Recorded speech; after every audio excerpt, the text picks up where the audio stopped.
All right, my friends, welcome to episode 78 of Prof and Dev Play Games. I am the Professor Larry, and over there is Anthony, the Dev. Hi there. I am at Prof Plays Games on SummerSpeak. Holy On crap. SummerSpeak, huh? You have your own social network. I really don't want my own social network. That sounds like an absolute pain in the ass to deal with. What would happen on your social network if you owned one? I would require everyone just talk about games and cool things. Awesome. Sounds good. And if anyone gives other people shit, off. This is Gone. about celebrating games, not shit talking everybody else. Not tracking down the maybe lead animator, maybe not, of a particular RPG and calling them poor.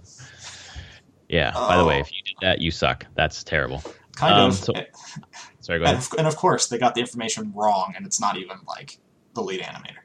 No way. They got it wrong. That's crazy. It was an animator. She had worked on the game. Right. Yeah. Well, one person does not a team make anyways. No, not at all. So it's people who, like, because they play games, they think they understand games, and they don't. They don't. I see it every day.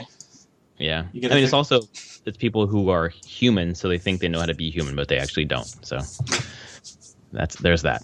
I am at Prof Plays Games on Twitter, and Anthony is at SummerSpeak on Twitter. If you want to hit us up on Twitter and ask us a question or whatever, feel free to do that. Also, if you're listening to us through a podcasting service, please give us a rating. Let us know what you think.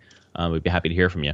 This week we have discussion about the Nintendo Switch, some Destiny news, some news about the Mass Effect issue we were discussing, some Witcher 3, believe it or not, news, some Starcraft news, some hot off the press news. And then we're going to talk about Zelda and a little bit of Splatoon 2. So that's a full plate tonight. It is. Still a little bit Nintendo focused, but we'll see how long that keeps up. But that is kind of part of our discussion. Yeah, so far it's just on our minds. I know next week we're going to have our discussion about our video game book club selection for March, which is, I can't remember the name. I chose the game. It's the Final Fantasy 15 side-scrolling beat-em-up game. Yeah, King's Tale, maybe. Yeah, King's Tale. Yeah, it's on PSN. It's free, so if you want to play along with us, check it out. I have not started it yet because I've been playing all Zelda all the time.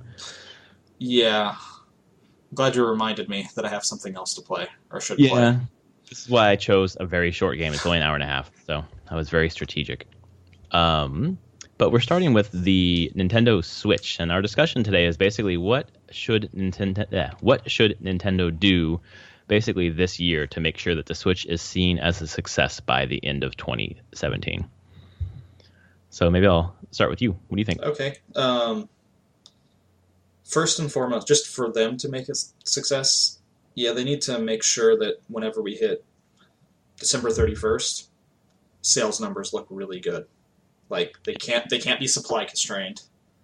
Right. This needs to be comparable to, honestly, a PS4, Xbox One, even like end of this year. They need to at least be like, we have X number of systems on the market.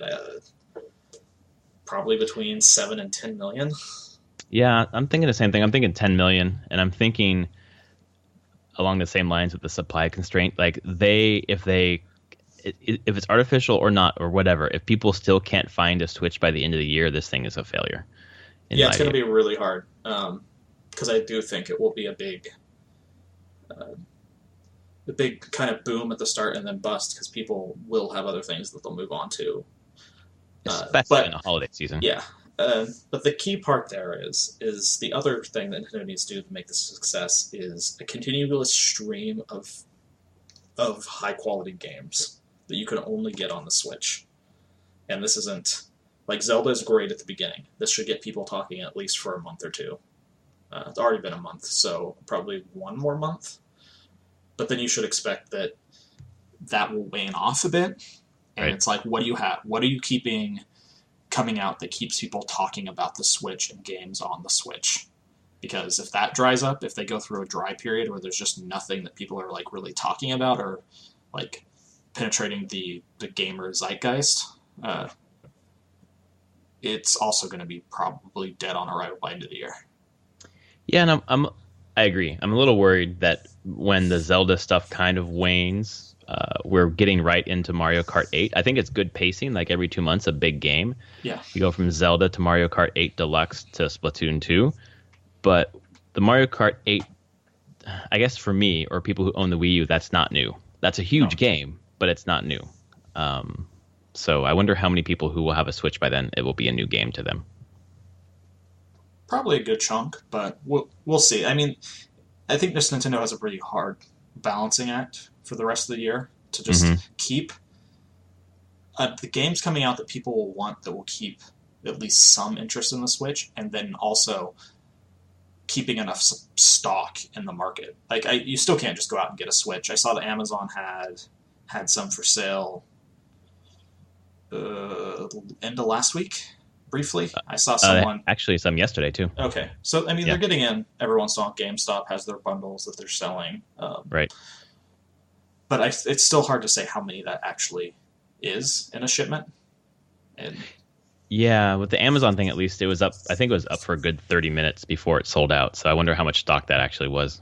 Yeah, I guess we'll find out as more NPD stuff over the next few months. But it's going to be a tight line for Nintendo. I don't think it's easy. The Mario game this fall needs to hit hard. Like, it needs to be it needs to be one of the best Mario games in a long time. Right. It needs to be this. Like Zelda. Sorry. Exactly. Like it has to be that level of like, oh my god, I love Mario, and this is like the best Mario game in a decade. So. Right. It's kind of like the counterpoint of Ocarina of Time to Breath of the Wild to Mario 64 to Mario Odyssey. Yeah. Yeah. I hope it is. Pressure's on that one. Right. For that. Well, I think we're underestimating a bit about Splatoon 2 in the summer. Splatoon 2 is at least really big in Japan. It is. And, fairly popular here. Yeah, I mean, and a lot of people, again, the Wii U came out towards the end of the Wii U timeframe, and people have already made the decision on Wii U, so the audience wasn't really that big for it. Well, I think it came out in the middle, but I think people still had made up their mind about the Wii U even in the middle. So yeah. Yeah. I basically feel like it's a good game. It's fun, and hopefully, Splatoon 2 can on the Switch, which maybe by midsummer will already be about over half the install base that the Wii U total was. If we're asking, like, is this a success? Like, if it eclipsed the Wii U in a year, does that count? Yes, that would 12 totally million be total. So. That would be a total success. Right. I'd really like to know how much Nintendo has coming a month, how much they can get into stores each month. They said their target was 8 million for the year, right? And in Q1, it looks like they're going to hit about 2 million. Yeah. So is that like 2 million a quarter, basically? A little more? Yeah, that still seems low. Yeah, I think so too. I know that they wanted to double it. They said they're going to do 16 instead of 8, but yeah, so their original estimate. That they need to up production, to that, so they'll need over a little bit more than 1 million a month. Right. I wonder if that's feasible. I don't know. In the past, not so much, but I mean, we've seen Sony and Microsoft be able to pull that off now. So we definitely know that production, like the actual manufacturing facilities in like China and stuff, can produce that much. So did they ramp up soon enough? Who knows? Right. We'll know in a few months. Yeah, something for me. Obviously, the software. I agree that we need to have. E3 needs to have a ton of surprises. Some of them that are coming out this year. I think I don't know if it's not a huge seller, but I really think they need to have a Metroid. They really need to let the Nintendo fans know that they're still there. Yeah. Retro Studios needs to come out, and it needs to, I would be happy if it were Donkey Kong, to be honest. I like Donkey Kong, those games better than Metroid. I know, sacrilege. But Retro needs to come out with a Metroid news. But for the fall, I really need to see the big third parties, those big releases, having stuff on Switch. Yes. And I don't know if that's Call of Duty, but I think Assassin's Creed needs to come out on Switch. That's kind of the one that I'm targeting. Yeah, I definitely will need. E3 is going to be big on the what kind of true third party support is going to be here. Like, what are they? What's behind it? And we'll see. I don't know if Call of Duty, Call of Duty might need to be there, but actually, it's probably some of those more military shooters probably don't need to be on the Switch all that Yeah, much. I don't see that coming. It's not that. I would say the market crossover isn't big there. There's most of the people that are playing those are playing them on, let's be honest, PS4, Xbox right. One, and the Switch is. I still see the Switch for those gamers as a like for me and you, it's not our primary console. Right. But you want to have it because it has games that you can't get on the PS4. And also the fact that you can play on the go, the games exactly. that you can play. It fits into a part of your gaming life that those other consoles can't. So it's great that way. Right. Well, so it's really what the third parties are going to bring to that. We know Skyrim's coming out probably sometime this year. Yeah, probably the fall. That will be something. I don't know if I can't imagine they won't be doing Assassin's Creed for it. Yeah. But I have a hard time seeing them with the power of the system. I don't think you're getting a straight port of whatever the next Assassin's Creed game is going to be. Yeah, I agree. I think it'll be, think about when they're developing Black Flag for the new generation, and they still did a 360 version. Yeah. I don't know. I think that even if Ubisoft did something like, there's that rumored Rabbids / Mario RPG thing. Yeah, if the big corporations or the big companies still did this really big AAA game that was specifically for the Switch, I think they could find success there. And that's, I think that's good support. Most people who have the Switch, I don't think need to have all the AAA games on Switch because they can get it on PS4 or whatever else. But this is a good secondary console, and some of those things would be nice on the go, especially the single player experiences. I'm interested to see if more stuff that Square Enix will bring to it. Will we see some more Final Fantasies to it? I mean, they announced that that other game. I can't remember the name of it. The paper cardboard kind of looking. Yeah, but I'm waiting for talking tentpole kind of stuff. Not Final Fantasy 15, but just that collection of the 1 through 10 or whatever. Yeah, things like that. I'd be very curious what they're getting some mainline stuff like that, because again, those are games I'm man, I'd really love to have those on the go. Yep. Absolutely. So we'll see. Coming back to it, what do we think that Nintendo needs to do? They can't be supply constrained. They need to keep consoles readily available. They can constrain a little bit, but you should be able to be I want to go get a Switch and know within a couple weeks you could get one. Right. They need really strong first party spaced every 2 to 3 months for the rest of the year. Yep. They need to pad that with good third party to keep people talking about the Switch. And I think part of that could be filled in by the indies, Has Been Heroes is coming out next week. That I was, I'm looking at reviews because I really wanted to get that game. The reviews kind of look mediocre. I was kind of hoping that it'd be a bit of a better game, but maybe it is. I don't know. I haven't tried it yet. But things like that, the big indie releases that people are looking forward to, need to be on the Switch as well. They need to they need to announce what their virtual console plans are. Yeah. That's a huge one. They announced that around, let's say they do it at E3. They're here's the virtual console. And it needs to be a big virtual console. Maybe it's not everything they've had before or something, but it needs to be the virtual console to end all other virtual consoles. Right. And make you go man, if I want to play all these old Nintendo games that I'm very nostalgic for, I just want this system. Just for that. Well, I think you're right. The people who are really excited about the NES Classic and looking forward to a Super Nintendo Classic, just put all that on the Switch, and it's this is the one machine that I can have to relive all of my childhood gaming. Just that would sell it alone, And I know that they want to get out of the way of third parties with their virtual console because people will spend, a fraction of the money to buy an old Nintendo game that's really good. I am holding out hope that on E3, what their virtual console plans are is Netflix for Nintendo. In terms of here's all of our back catalog. You pay $10, $15 a month. You play any game you want. You don't need to buy them. Just do the subscription service. And I know some people want to buy them, so they'll probably have an option to do that. But that would be really cool. That would be awesome. And they have the catalog to do it. So They're the only ones I know that like I would easily pay $15 a month just to access any of those games. Yeah, it has to be a robust catalog though. it's true. Yeah, I'll be curious. I think that's going to be a key. Hopefully, it's a key part of their strategy. This is Nintendo. They might do weird stuff. So. Yeah, and this always seemed like a soft launch, which is fine. Kind of get a good couple million consoles out of the way, the people who are the diehards that you're going to sell to them no matter what. So then you can move on to the fall and hit the families. Mario is going to be like a Black Friday game. So I wonder if Splatoon. Okay, so Zelda March, April Mario Kart, May looks like it's going to be ARMS. June is going to be Splatoon 2.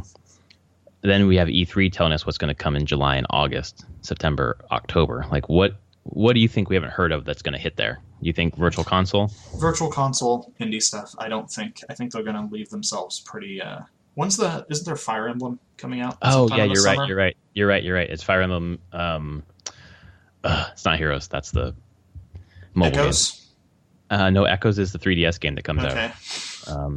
Right, there's so many Fire Emblem games. Warriors? Fire Emblem Warriors? No, not Warrior, because that's the one that they haven't shown a ton of. Yeah, something I'm trying to Google right now. It says Warriors. Yeah, it's Warriors. Oh, really? Yeah. That's 2018, though, right? No, it's what? No, it's Holiday 2017. Yeah, it's this okay. Holiday. I just Googled Fire Emblem Musou game and it came up. Yeah. Yeah. So it's the 3DS one. Warriors. Yeah. That's coming up. But I think that actually the summer, like summers tend to be pretty down months for game sales overall. Right. It's always the kind of most publishers stay away. So I think you'll probably see the stuff in June, and then you'll see a light July and August. Virtual Console will be a good thing there. Right. And then back into it in September with something, probably indie or third party. And then October and November is Mario. So they haven't dated it. They just said fall. So yeah, I see it being November. I think it's gonna be Black Friday for sure. Yeah, I'm sure it will be out by Black Friday. Like that seems reasonable. So I think they have a year slated. It's just making sure that they can actually keep people excited. Right. And really, I have a hard time knowing for sure if people are even still excited about the Switch. I see people talking about it every once in a while, but on my flight back, actually, I was playing my 3DS, and the guy next to me was asking me about like if I was going to get a Switch and talking about the Switch. So, and he hadn't had a console in forever, and he was considering it. So yeah, I think that's a lot of the anecdotal stories I'm hearing too, where people were like, I haven't had a console since the Super Nintendo or the GameCube, but I'm really looking forward to getting this one day when I can get it. Where if it was available now, it'd be like the compulsive purchases, right? Yeah. Happening. So yeah, I think that's really what, like, Nintendo, just like I said, has a pretty tight line to walk here to for this to be successful. It's not guaranteed at all. And then that's not even taking into consideration what Sony and Microsoft have coming out and what their plans are. So how would that impact Nintendo? What do you mean? Like what big games what is Microsoft? Microsoft have Scorpio. So what games are they going to announce that are tied into that? What is Sony going to announce at E3 to really... It's not to say that Nintendo will be successful, but they're all going to be vying for people's attention. Yeah, taking away the oxygen. Yeah. So, I mean, you can have the best things ever, but someone there is going to be the one that comes out of, let's just say, E3 with the most buzz around them. Right. So you can't discount there's actual competition here. So I don't know how a Mario Odyssey doesn't come away with Game of the Show. Just, I don't know. People are just so enamored with that formula. It's bad. That's all I can think of. You're right. Yeah, that's true. I just can't see it. I don't think Nintendo... No, I can't. I can't see Nintendo. No, they've been sitting... Their main line. Yeah, their main line series. And Well, they've been sitting on that game for a while. That was finished before Breath of the Wild was even finished, and they've just been waiting for the new system. So that means they've probably just been iterating on it over and over, like Zelda. Just look how that worked for Zelda. Like incredible amounts of time to polish that's it. Great news. Yeah. So we'll see. I have my fingers crossed for Nintendo. I want it to be successful. I'll get a Switch in the fall for sure. Maybe earlier. Yeah, I was going to ask you about that. When you get the Switch, like if you were to let's say 3 games that you would get for the Switch, what would you be picking up? Zelda. Like right now? Mm-hmm. Zelda, I'll get Mario Kart 8 when it's time. And I mean, there's Shovel Knight and stuff on that. I'd probably pick up some stuff on the eShop, but the next big one is I would want ARMS looks really fun. It looks so good. It really does. It could be bad, but it's at least different and entertaining. So right.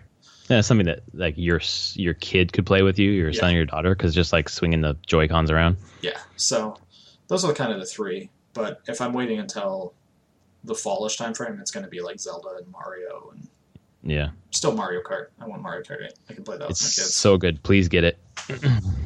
You're getting the Switch around your birthday, right? Probably around then. Yeah. Yeah, well, I will be getting you Shovel Knight Treasure Trove for your birthday, so don't buy that. I'll get that for you because you absolutely need to play that. It's really good. Cool. So that's things we're thinking about for the Nintendo and things that are not guaranteed. We'll see what happens by the end of the year, but something that looks like it's pretty much guaranteed is Destiny 2. Looks like it's going to be out in September. Which matches the other Destiny's release window originally. Yeah, it came out September 2014. Yeah. So I mean, it's cool. I read this article originally when it went up. They have a correction now because it was like they're gonna Bungie plans on announcing Destiny 2 today, and I'm like, really? I don't see any news anywhere. And it never happened. Then it never happened. I was like, that's weird. But it's basically an Italian retailer got a poster for Destiny 2. This is a legit official poster. It's gonna have a beta. Looks like. Yeah, the beta happened before Destiny 1 too, and it did. So sometime during the summer, I'd expect a Destiny 2 beta. They need to show me some stuff to excite me here. I mean, I need to know how different it is from Destiny, because I am not interested in the grind fest. I want story. I want a more straight up RPG experience, and not the cool. I've gotten through some weird disconnected story, and now I just keep repeating the same dungeons over and over and over. And I know WoW, I did that a lot in WoW, but I feel like WoW did a lot better at hiding some of the grind. Mm-hmm. Destiny did not hide it. You just hit it, and you're like, yep, there's that grind wall. Guess that's what I'm doing. Okay. Well, I thought so much of it was just so esoteric. Like, I don't know how to get this, and it's just like so obtuse. Yeah. I don't remember. So there are like 3 races or whatever you can play. Was human one of them? Could you play as human in Destiny? Yeah. Oh, okay. Because the cover, those posters, they're all 3 humans. Yeah. As far as I can tell, so. Yeah, I mean, and then I think this thing at the bottom, the plan has long been to build planet regions in Destiny 2 that feel less barren. And especially now coming after Breath of the Wild. Yeah, I'm like, man, you got to excite me just wandering around. I need to see things, and the bar has been raised on what I want out of big open areas. That's something that has kind of bothered me with people talking about how there's at least some people online there's Breath of the Wild's empty. There's nothing to do. It's it's really filled with a ton of stuff, both villages and even just little puzzles here and there. And but I can understand some people that have that because even I know that someone I really know finds certain parts of that experience kind of shallow. They're not finding the rewards that you get and that what you're discovering that interesting for them, which it is a subjective thing with those things. Like, I'm taken by it. I love climbing to the top of mountains, finding a Korok seed, or a chest that has, like, a weapon in it, and things like that. It's enough for me. Yep, me too. But I can understand that it's not enough for some people. They want more. They want more significant things that they can find at a more decent clip. Which I'm like, okay, that's fine. Like, I hear that, and that is a very subjective thing, though. So you can't really... you can't fault them for it, because I can't fault them for it, and like they're not trying to fault me for finding this stuff. They're just like, no, that's cool. Like, we just have a difference of opinion on what's needed. I don't find the world of Breath of the Wild barren at all. Yeah, me neither. I explore and have a blast every night I play. Well, and, to the point you just mentioned, I don't know if you saw it on Reddit today, but there was like the world record of, I don't know if you got to that tower where you're like supposed to paraglide to see how far you can go. No, I haven't found that one yet. Okay, well, there's one where you climb up there and the guy, spoiler, sorry, it's a really small mini game. It's a mini game, and he basically pays you to see how far you can paraglide. So this guy paraglided like 8,000 meters, which was like, he was paragliding and he'd get toward the ground and he'd shoot a fire arrow and the draft would shoot him back up and he'd just keep going and going and going and going. So when he finished, you kind of expect this big reward because he really just blew the record to pieces. Yeah. He got 100 rupees. Yep. That was it. Like something like a paraglide upgrade or something more unique would be interesting. So yeah, I understand the argument that like the rewards for some of this exploration or these little challenges isn't really that interesting. It's more about doing the thing itself, I guess. Exactly. I'm finding joy in the process, and the reward at the end isn't the most important thing to me. Like, I usually just get to the end and I'm like, oh, that was a lot of fun. I had a good time doing this. So, and it's exciting to climb. So when you get to the top and I find a Korok seed, I'm like, oh, sweet. Like, there was a point to this. Like, there was a reason to do this. So I think Destiny 2 just needs, like, the original world of Destiny wasn't that interesting to run around in. It was it was very barren. Shoot some guys. Cool. Yeah, I found it very barren. Yeah. I'm hoping with 2, they have new tools and everything, that they've just had more time to just build out the world more, pace it a little bit better. So we'll see. Like, September though, so E3 you'll probably see a huge push on this game. And on the PS4 stage, right? The Sony stage? Yeah, I'm pretty sure they're still going to be tied to PS4. Right. But it's also coming to PC, almost pretty much confirmed. So. Yeah, I thought they actually had confirmed it, but I'm looking at some of these. They haven't. Okay. All but confirmed, basically. Yes, everyone keeps saying it's coming to PC. Like, to the point where I'm like, it's coming to PC. Like, everyone. They can't officially confirm it, but their sources say, which their sources are probably someone in Bungie, I'm sure. So, yeah, Bungie, Destiny 2. And we will see if they can successfully transition from the first game to the second one without losing a player base. Well, it's going to be tough because none of your shit carries over, just the cosmetics. And I think they'll give you achievements and stuff based on how well you've done. Yeah, they're going to give you some sort of engram or some sort of, maybe a piece of armor or something like that. Like, everyone who played the original game gets some sort of color shader or something. Yeah. Some sort of sparrow shader. I don't know. I don't know what it is with me. It's like a jilted lover who just keeps coming back. But every time there's like a new expansion for Destiny, I sign up. So, well, yeah, I don't know. I guess that's why I don't care. I'm actually at the point I'm like, I'll give Destiny 2 a try because I have no attachment to my characters in the first Destiny. Have none. Yeah. I'm like, yeah, whatever. I really like my Hunter. Is he a hunter? I don't remember now. Exactly. Yeah. You're doing yourself a good favor here. Yeah, exactly. Yeah, I can see him in my mind, but I can't remember which one he is. If the reviews are out and there's like 9s and 10s saying like, or 8s and 9s, excuse me, and it's saying like the story is really good, I'm in. Yeah. The kind of thing that I'm holding off on Mass Effect Andromeda is I've not heard great things about the story. And I can get past the animations, I don't care. And the gunplay, I don't care. It's about the story to me. And if the story's not great, I kind of don't know if I want to jump in. Well, that leads to our next news topic. Sure does. So Gaff had a forum post, basically forum post of someone's Twitter post, and it was a person who used to work for BioWare. Not BioWare, god damn it. Naughty Dog. Yeah, doing animation, and he's kind of just analyzing their tools and talking about how this could have gone awry, and I'm going to let you talk about that because you'll sound smarter than I am. I read this too, and basically he's going, hey, it's probably not the animations themselves, like straight up. But basically, he's talking a lot about, specifically about like lip syncing, because that's one of the big issues in the animation is that the lip syncing is kind of rough. And he's talking that, yeah, a lot of these big games will put an algorithm in place to do basic lip syncing. And basic animations to just be like, it's serviceable. Not great, but serviceable until they can do a full pass going through each of the scenes and like hand adjust the lip movement and everything. And he basically assumes that they never got back to that. Right. They ran out of time. And that seems very likely. EA said getting out Q1 no matter what. Yeah, and they never really got back to editing those scenes. And I was right. He was on Mass Effect 1 and 2.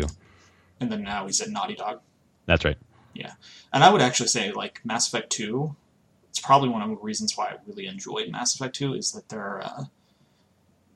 their dialogue and, like, scenes were really well directed. They spent a lot of time on those. I still remember the first time you're introduced to Arya on the space station, the club or whatever. Yeah, and that's like the actual like editing cuts as she's talking, and it actually felt very, very cinematic. And I felt like they did that a lot for their dialogue in Mass Effect 2. Yeah, it seemed like a sci-fi TV show to me, like a sci-fi network. Yeah, and they totally did that. It made things more dramatic, and I can see that takes a lot of time, and they just ran out of it on Andromeda. I mean, I think it all comes down to that. They just ran out of time, and it's not that they don't love the project. It's, EA is EA, and they're gonna, they have shareholders, and this has got to get out. So yeah, they're not delaying it any longer. It's taken long enough, and so. Yeah, and he's basically saying like they just used a lower quality base algorithm for lip syncing and animation, facial animation for that. So it's kind of just you're stuck with crappy stuff. And it's not that the animators are bad. Like the stuff that gets nicely hand animated, great. But this isn't hand animated stuff. No, absolutely not. And I think you have to automate at some level with these huge games, and thousands of hours of gameplay that could happen. Yeah, you have to use it pretty judiciously, your time and your resources. So it's unfortunate because people are noticing this quite a bit. It's really hard in games that are very dialogue focused to have lower quality animations, facial animations, lip syncing, things like that, because people see it all the time, and then you're coming from especially 2 and 3 that just had really high quality animations in that regard. Well, and we're also coming off of games like Uncharted 4. Yeah. And Horizon. Uncharted 4. Horizon has some weird animation issues. Horizon has some weird ones, yeah. But I've actually, their character faces are just kind of like, whatever that engine is, it's just doesn't seem like faces are the easiest thing for it to do. Yeah, it seems really weird to me. But their actual, body animations and stuff are really good. Shockingly good. So it's kind of a mixed bag there, and they stayed pretty static with their conversations. So it's just your face, their face, your face, their face, with not really any dynamic movement going on.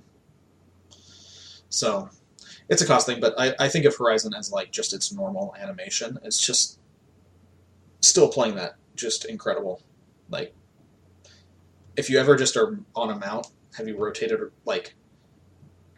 around your character, Aloy around 360?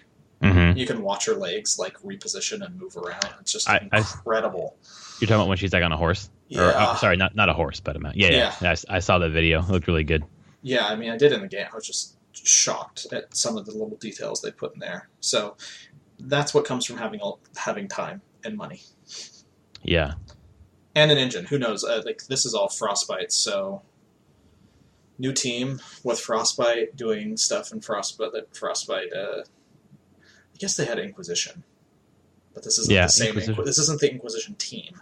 But it's the same engine, same tools. Yes, so I would think that who knows how much connection they had between the Edmonton studio, like, because even I wouldn't say Inquisition had bad lip syncing algorithms or anything. It all worked out decently. Yeah, nothing that I noticed. So there's probably a certain level of this team just not knowing the engine as well either. So right. I feel bad though. They don't deserve all the crap they're getting, but I definitely can see how it's knocking down some review scores. Well, I just feel like at least some of the internet, I mean, obviously it's some of the right-wing kind of trolls, but also just the residue of the ending of 3. The people are still upset about that. Oh, yeah. That's true. Just, I think that's just kind of continued. So that sucks for EA and BioWare specifically. And I'm hoping they kind of just, I hope they continue. I heard, that I think that's worth continuing from a lot of the reviewers that I've read. But I hope they kind of cool their jets a little bit and kind of do a remaster of the first 3. And then kind of, that team could get their feet wet doing that and then move on. I think they should have got their feet wet doing those first 3, remastering them and then going on to the Andromeda, to be honest. It might have helped. Like, it's very ambitious to say, hey, new team, work on this AAA product that's going to be a tentpole release that has such high expectations for what people want out of it. It's not an easy hill to climb there. So I think from reviews and stuff, I will pick it up almost certainly still because I still love the universe, and but my expectations have been lowered some. So and that might make you enjoy it more. Yeah, exactly. I'm like, oh, it's not. I'm having a good time with it. It's not as bad as I thought it was going to be.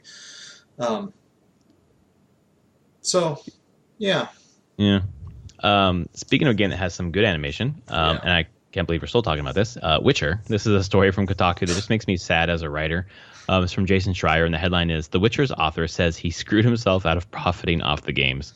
And he did screw himself for profiting off the games. He did. Okay, so the story. So Andrzej Sapkowski wrote The Witcher. He's Polish, and he's basically considered like the J.R.R. Tolkien of Poland, inside of Poland at least. And if you haven't read the Witcher stories or the books, they're really good. Like, start with The Last Wish. I don't know if you read them, Anthony. I have not. I've thought about reading them long ago when the first game came out. I think the translations are good. He's a good writer, at least in translation. But basically, he sold the rights to the story to CD Projekt Red and didn't ask for royalties. He instead just got the check straight up front. Yeah, he just wanted money up front. He's like, no. Right. And looking at that, it's like, oh, you dummy. Like, you could have gotten royalties. But my wife and I both did the same thing. The opposite, actually. We wrote a textbook series for a major publisher. And the book has finally come out this year. We wrote it about 3 years ago. And we worked on it for 3 years before that. So it was kind of like a 6-year process between starting and when it got published. And we make pretty good money. So we said, we don't need the money up front. Let's just do royalties. But the textbook market has kind of crashed, especially overseas. So we aren't making very much money off this textbook series that we spent a ton of time on. Yeah. And we could have taken $40K up front. And we said, no, if we're going to get $40K up front, we can get royalties. We can get a lot more than that. But no. It was not a choice. You had to either take $40K up front or royalties. There wasn't an in between. No, there wasn't in between. Where there I was take like $20K and then there half was the royalties that I. There was, and we didn't do it because we've been working with them for a long time, and it's been pretty good payout. So we gambled basically on. It was kind of like. Maybe a little bit less like this. Like with our case, there was a huge track record with this publisher and with our books that we've written for them, but we just didn't expect the turn in the market. The market, exactly. So with him, like, if he doesn't know much about video games or what, this didn't really take off until Witcher 3, really. Even Witcher though 2 did 1 and well. 2 did pretty well, but this is massive. 3 now. is massive, but I bet he would have made good money on 2. Yeah, you're probably right. So it's a gamble for him too, and he says, well, I'll just take the money now. And now he's just like, he's a little bit of a curmudgeon anyways, but that just sucks that I hope CD Projekt Red is able to like give him a little bit extra or some sort of bonus or something, because they're profiting off of him not really knowing what they could create. Yeah, and I'm just surprised, like, I understand him not fully understand. Like, but I'm like, man, I would have chosen, like, for him, a middle ground, even if it was like a very small royalty percent. Like, going like, fine, give me most of the money up front, but I want like 1%. Yeah, and if my wife and I could go back, we would absolutely do that. I kind of wish that we did. That would have been smarter. And I think if anyone's listening who's writing any book ever, and you get the 3 options, take the middle option. Just play it safe. So anyway, it seems like the best. I feel bad for the guy, but it's definitely like, wow. I guess it's kind of the thing where you're like, well, no one's ever going to ask me for video game rights for this again, so yeah, right. Better get the money now before it never. It's not like anything's going to happen with it. So yeah, and even like don't give them away in perpetuity. Like, yeah, you can have the rights for game 1, and then we'll see after that. Yeah, or like, yeah, it's a 5-year license or whatever, 10 years. Yeah, exactly. And we'll renegotiate. But yeah, he just sold the whole thing. Yeah, I know. That's kind of not smart on his part. Maybe taking advantage of a teeny bit. Who knows? But we're all adults and we all sign our contracts. And my wife and I are out $40K, and that was dumb. But for us at least, there's still time. Like there are signs that things are turning around for us. So we'll see the next royalty check. Like, so you never know how that's gonna play out. Right. And for him, he's just done. We know how it plays out. He got paid some money and he's done. But you should also say that, like, the Witcher games being successful, hopefully he has a good publishing relationship with his books. Well, and he does, and you're right. So because those are popular, like those of us who are obsessed with that fucking game went out and bought the books. So he's getting all the money off of that. Yeah. And since Witcher 3 came out, there were new translations of a couple of the old back catalog books. So he I think was trying to make money. So he's at least making some money that way. That's right. Like his work is still being read, and he can get that primarily through there. But right. Well, and he's living on his royalties too. He's not screwed completely. So how long before he signs away a movie right? Oh my God! I didn't know how much I wanted that. Do you wonder if someone's actually optioned? I can only imagine someone's already bought the option for a movie. Like, right. Not that it'll ever come out, but I remember Stephen King always saying, like, that's how you make your money. Yeah. You just option the movie. Like, you don't even expect the movie to come out. They just pay you for the right to maybe make the movie. Yeah, and in Stephen King's case, man, most of his movies sucked. There were some good ones. I think he didn't care, though. Because he just wanted the money. That was very clear he didn't care. He's like, I don't give a damn. Like, to be fair, there are some good Stephen King movies though, like Stand By Me, Green Mile, Shawshank Redemption. Oh yeah. Those are 3 that I can think of. Like ones that are bad: Tommyknockers, Dreamcatcher. Yeah. God, Cell. I think they made a movie out of that one. Just crap. Anyway, sorry. Exactly. The Stephen King podcast. Exactly, but I wonder if there's a Witcher has been optioned. I can only imagine that it might have been by now. Yeah. But it's just PSA, folks. Pick up those books if you like the games. Yeah. They're good. And they're easy to read. Like, they're not, especially the short story collections, they're really engaging. Good translation, then. Really good. Yeah, I was surprised. It really captures, or CD Projekt Red really captured the spirit of the books too. So nice. It's really good. These next 2 stories, I have almost nothing. I don't know much about these, so I'm gonna have to take. This was just shocking to me. So at BlizzCon this year, we heard rumors that there was going to be like a redone StarCraft. Well, they didn't do it at BlizzCon. They just announced it this weekend. Kind of felt like out of nowhere to me. I just looked at my newsfeed and I was like, this new thing called Starcraft Remastered coming this summer. And it's not 3D, it's still 2D, just much cleaner art. And basically mechanically playing exactly the same. Like, this is, in so many ways, them being like, okay, fine, we know the esport market just wants to play StarCraft. Not StarCraft 2, StarCraft. Let's give it to them. Wait, they're still playing just StarCraft? Oh, yeah. Wow. Like, there is a market of esport. Like, it took off, and it's still a thing. It's lost a little bit of its prestige over time, because, of things like League of Legends and Dota 2 and things like that have usurped it as like the king of esports, but Right. but it's still big. People still play. I've watched some streams of competitive people, and it's still absolutely insane. But they're cleaning up the graphics and upraising so it'll work at up to 4K resolution.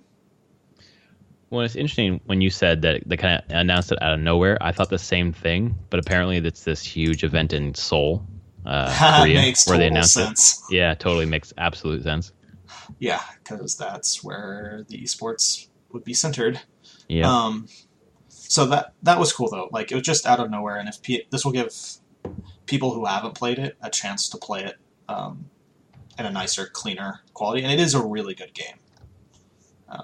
Well, and they're giving away the original. Oh, that's the next piece of news. Sorry. The next piece of news is the original StarCraft is going to be free this summer, sometime soon, sometime around that. So they're just going to. Oh no, later this week. Yeah, this week, right? They're just going to give out, like, if you just want to play original StarCraft and it's 1998 glory, go right ahead. It'll be a little painful. I've tried. It's very pixelated. Very pixelated. Yeah, right. But it is still a pretty classic game for the RTS genre that kind of has gone away a bit, but it is definitely a high point. So, again, just they're like, here's some StarCraft news. I really thought this would come at BlizzCon if they were going to do it. But clearly they weren't ready and they wanted to hold off for this event in South Korea. Well, and yeah, I mean, it makes sense where they announced it. It's big over there, and that place they announced it was huge. So, just not for the Western gamers, but we all still happy with the news, or most people are.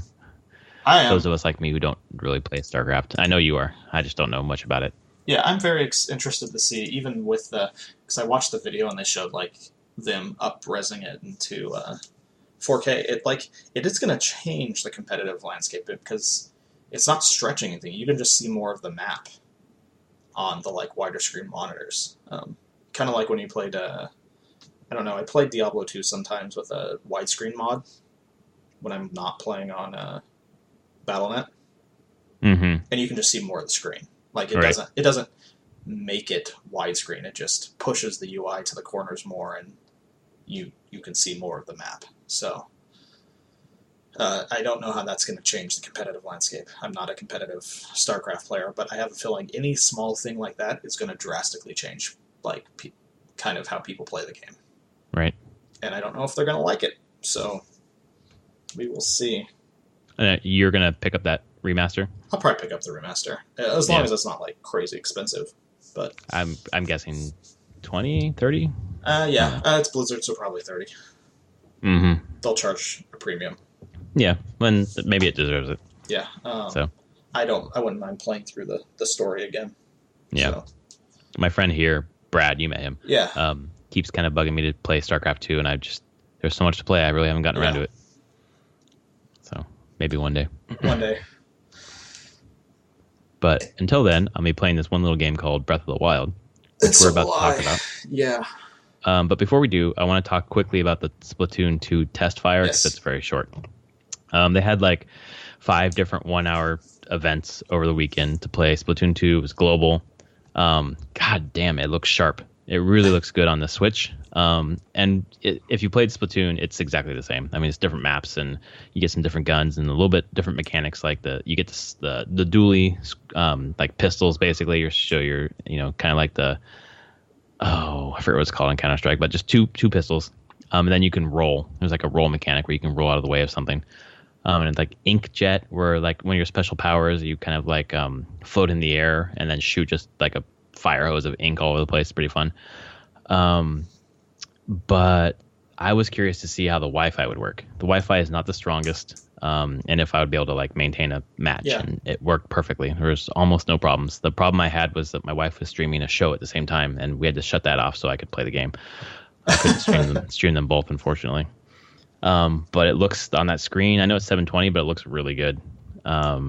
Yeah, so I was happy about it. I don't know if I'll pick up Splatoon 2 or not, because I got 1, but I never played the campaign. I just played online, probably about 10 hours, and kind of got my fill of it. So I'm not sure if it's a game that I'll pick up or not.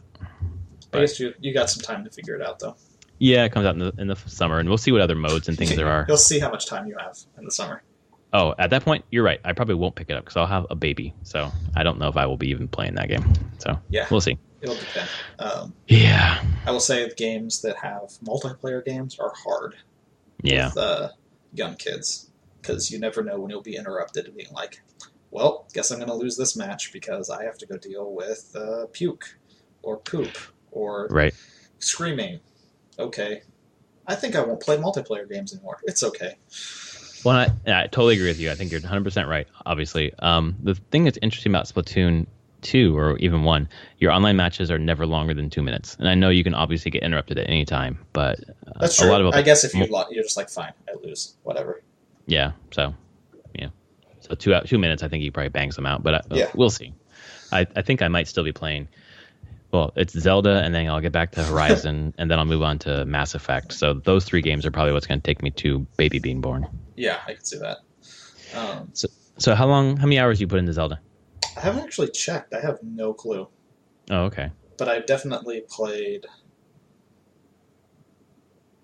Let's see. We played when I was down with you.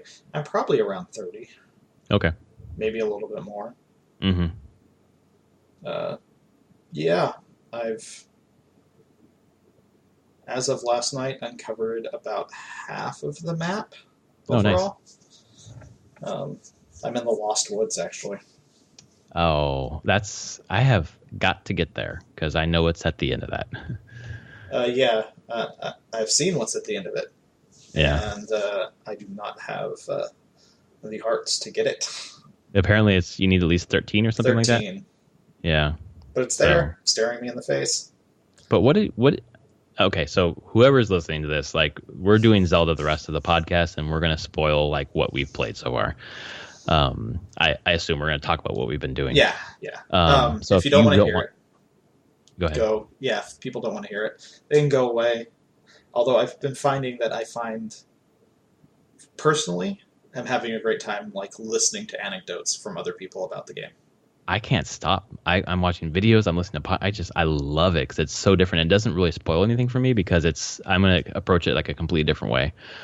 But anyway, this has been episode 78 of Prof and Deb Play Games. I'm at Prof Plays Games. He's at SummerSpeak. We're on Twitter, so check us out. And if you want to click off now, thanks for listening to this podcast, and thanks for making our episode count tick up. We really appreciate having an audience listening to us.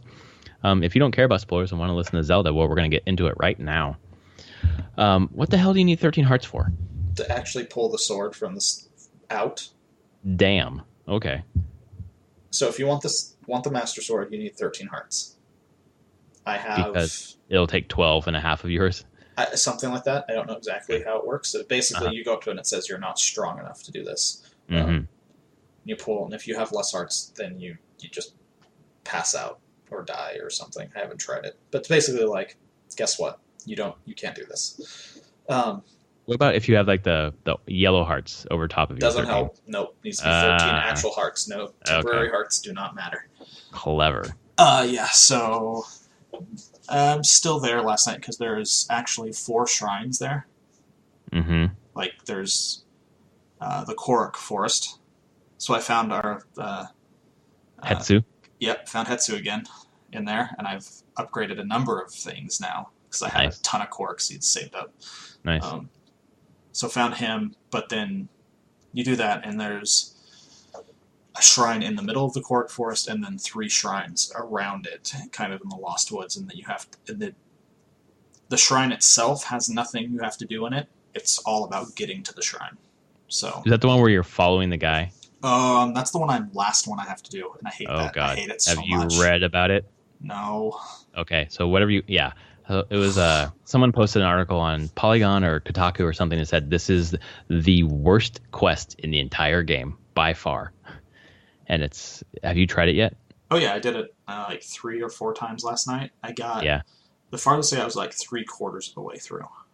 You got the part where he turned around and he's turned around a couple times. But I mean, okay, I don't want to spoil it for you. He definitely turned around and found me. Like ran back toward you? Yeah. Yeah, okay. which I'm like, it was late at night last night. I was like, I'm done. Okay. Yeah, no. I'll try this again later. And you have to do those 4 to be able to get the sword, or you? I don't know. Optional? They're just there, so okay. I think they're optional. Like you just really need the hearts. So, but I was like, man, I want to get 4 shrines done. Yep. Quickly, and it was relatively quickly until that one. So, did that. What else have I done? I did Death Mountain. Oh yeah, that's where I'm at right now. I was all up in Death Mountain on the not burning to death. So I got to the Goron area and got armor so I don't burn. And I got there and I thought there was a place to buy armor, couldn't find it, didn't look that hard. Got really excited to go off on my own because I had like the potions to stop myself from burning. I bought like 20 of them, and then I found out quickly that doesn't matter. When you go into the Lost Mines or the Northern Mines or whatever, I just burned to death, so I had to come back and buy all the armor. I had to sell a bunch of gems. So, did you go up to Akala yet? Yeah, I was at Akala right before I went to Death Mountain. Yeah. Did you get Tari Town? Yep, Terry Town with the guy from or whatever it is, Terry. The Sun's building. Yep. So he asked for the wood, and then I went off and I didn't bring it back to him. I was doing something else. Definitely, you should do the wood. You should do that initial wood because you'll want that when you're talking to Gorons. Oh fuck. Okay, then I better go do that. You'll want the next part of that quest. I'll just tell you that. So okay, I will go back and do that right when I start my game tonight. Then, because I only had like 8 pieces of wood. I needed 10, I think. So I went off to look for wood, and then one thing leads to the next, to the next, to the next, and all of a sudden I'm on Death Mountain. I'm like, well, okay, I guess I'm here. I guess I'll do this. I saw like the salamander crawling on the volcano, and I was like, that's the divine beast. Did you find the tech lab in Akala? No. Okay. Which that's where you can start upgrading weapons or crafting your weapons. Crafting weapons, yeah. It's specific, like it's not like any type of weapon. It's guardian weapons. So it's like the ancient sword or ancient arrows or whatever. Yeah, you need all that. You need it uses ancient components that you're collecting and luminous ore if you find that stuff. Which I found a couple really good places to get luminous ore. So I just traded all that in Zora City or Zora's domain for a diamond. You're just gonna have to find some more. Yeah. Well, there's a place in Goron that I saw like a ton on the wall, so I might have to go fly there. I found a bunch in Death Mountain. Yeah. I don't know how that stuff respawns, actually. I'm sure it does. There's a theory that it respawns with the blood moon. I totally can see that. Like the blood moon's like a loading screen, basically, where, as far as I understand it, like things don't come to life for like that night; they just come back to life. Yeah. So, yeah. I spent last night I found the first climbing armor a couple of nights ago, and then I found out I found the shrine where the second one was a while ago, but I couldn't beat it was like a major test of strength. I'm a lot stronger now, so I went back and just kicked the crap out of the guy. And then found the second climbing armor. I have 2 out of 3 pieces now, and you just fly up the mountain. Like it's essential. Like you should, if you can, just go get it. Because it's going to make all the climbing way, way, way better. Where are those shrines at? So one, Dueling Peaks. It's like the Re Dahi shrine. So if you're, where like the memory was, or you're facing Dueling Peaks, like that first memory you found at my house? Yeah. So just keep walking straight toward Dueling Peaks, from that angle. And it's on the ground next to the river. That's the first one you get to cap. Oh, interesting. Second one, the shrine where from the shrine you can see Eventide Island? Yeah. Where you take the boat to it? The major strength. Yeah. Test of strength, that one. That's the second piece. Okay. Third piece, which I'm going to try to get tonight, after I do the wood thing in Terrytown, I guess, is from the original tech lab with what's her name? I just saw her. She goes Snap all the time. Yeah. Impa's sister. Yeah. So from there, it's northeast. So just you kind of fly northeast from there, and it's one of those shrines. I don't know which one it's called. Oh, interesting. Those are 3 pieces, and then you just fly. It's crazy. Okay, good to know. Yeah. Yep. So check that out. But I just have 2, and I'm doing really good. So I think I'll probably get the set though. Yeah, I need to figure out what I'm gonna do next. I want to finish up the Lost Woods. Yeah. At least to that point. Like I like that I can just warp back there now, especially to where the sword is now. Right. Getting there is interesting. Is there a clue to how? I know you have to do like north, north, south, west, or whatever the fuck it is. Is there a clue? No, there is a clue. It's a visual. Okay. Do you want to know what it is? Like I was messing around. I was like, oh, I see. Kind of. It's very subtle. No, I want you to leave it there. Okay. Because I know that's visual. That will help me a ton. Yeah, it's gonna be. It's a subtle visual cue on your screen. Kind of like You're The Witness. Oh, okay. Yeah. Kind of stuff like that. Like you'll think like there's some obvious stuff. There's like at least at the beginning there's big fire pit torch holder things, and you can just follow that fire. And at a point that stops, and then you're like, well, where do I go from here? And then there's some other stuff that you can be like, oh, okay. And cool. It took me a couple tries to figure it out, and then I noticed what was going on. I was like, oh, I get it. And it feels really good when you make it to the Korok Forest.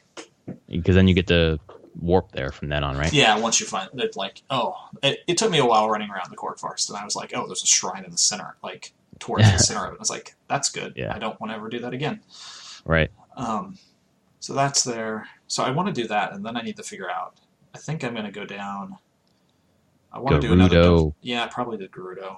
Apparently, that's the biggest one, man. Yeah. The Salamander Rodania wasn't huge. Had some interesting mechanics, great use of space, but I think a little bit more straightforward than the Gerudo one. How does it compare to the Zora one, the elephant? I actually found the Salamander a bit easier. Like, really? my mind took to it quicker. Okay. I thought the elephant one was easy, really easy. I guess so. Once I got it, like I said, my mind just took to the movement of the Salamander. Like, what you can do to it with the map. I was like, oh, for whatever reason, I can visualize really easily what was going on. So, well, that elephant one was weird for me because you get the map, right? And you look at it, and it's like, do this to move the trunk. And I was like, that's probably going to be useful. And then I got to that one part. I was like, oh, okay, just move the trunk. Like, okay. I think the Gerudo one was a good one to start with for me because then it made me get it on the hardest one. But then it makes everything else a lot easier, which is fine. That's the point of this game is not the dungeons, really. So no, which is weird to say.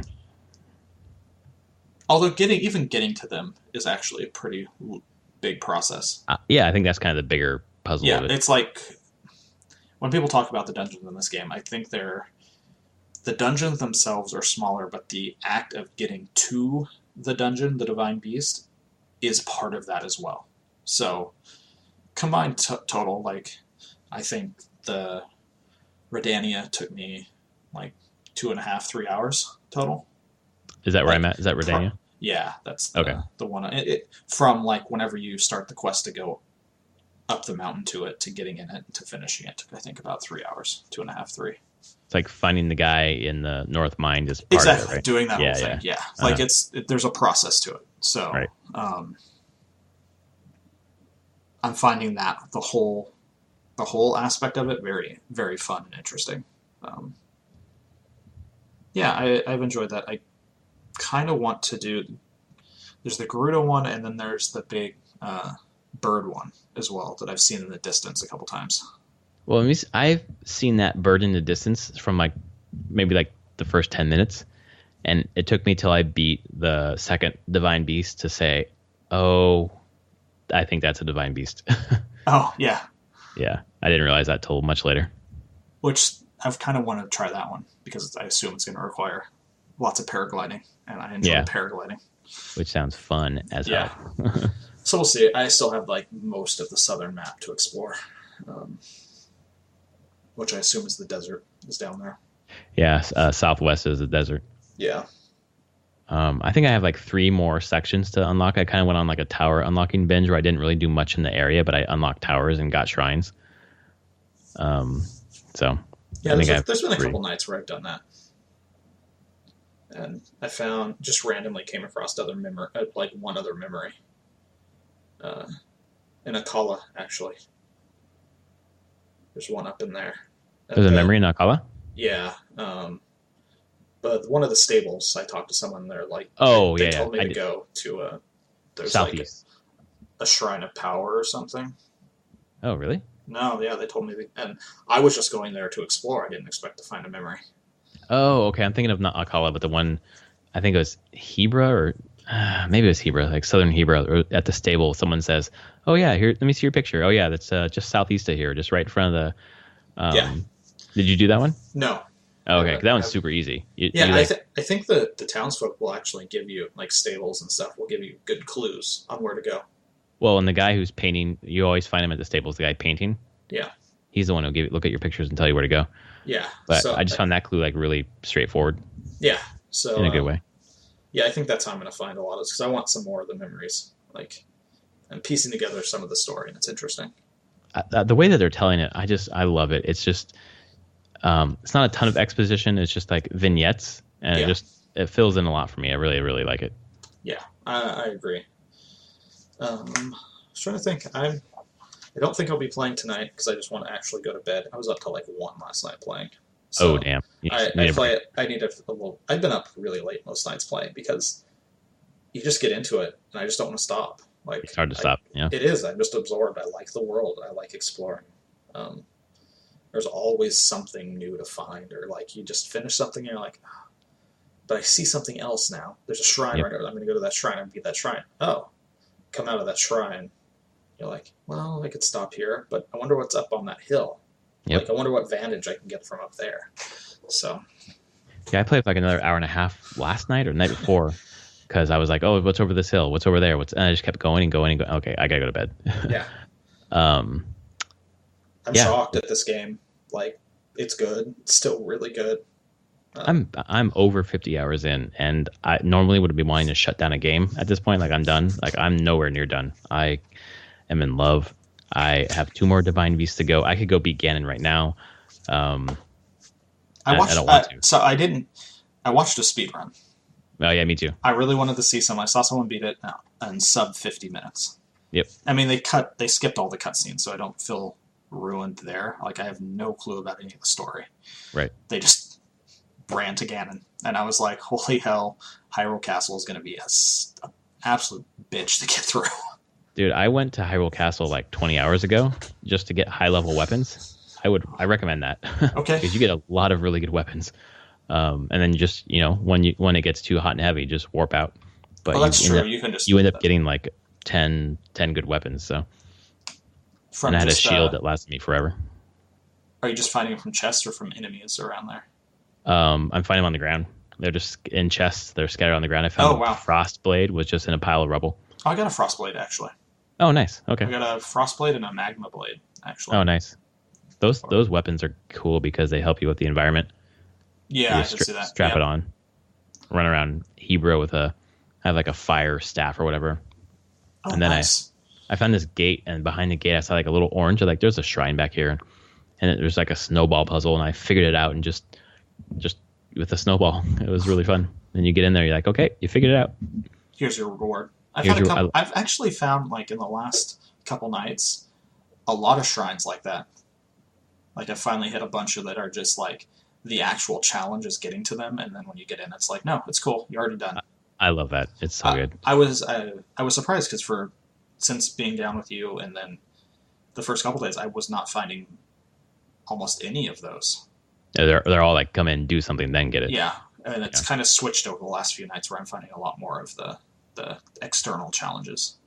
And that's kind of what I was talking to you about a couple weeks ago, where the game switches it up. Like, yeah, you got to go to a shrine and get something, but sometimes it's just the puzzle of getting to the shrine that's the puzzle. Sometimes it's like some little thing outside and then some little thing inside. It's just, it's so good.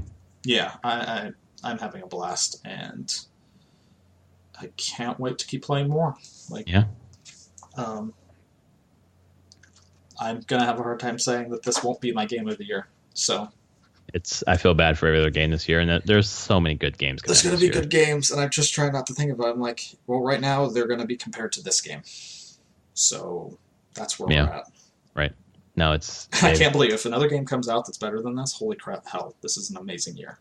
Yeah, I mean, obviously this is like one of the best Q1s ever, but this even just even the lesser games, like then quote unquote lesser, but like Nier or Neo, are by all accounts superior games, and they're just getting drowned out. I mean, they found their niche audience, but like if those launched like even fall last year, they would have been huge. It's true. Like this has been a pretty big Q1, and actually that's when we come back to Andromeda. I feel like it's getting probably even more crap because it's a good game, but it's been surrounded by some amazing games. That's right.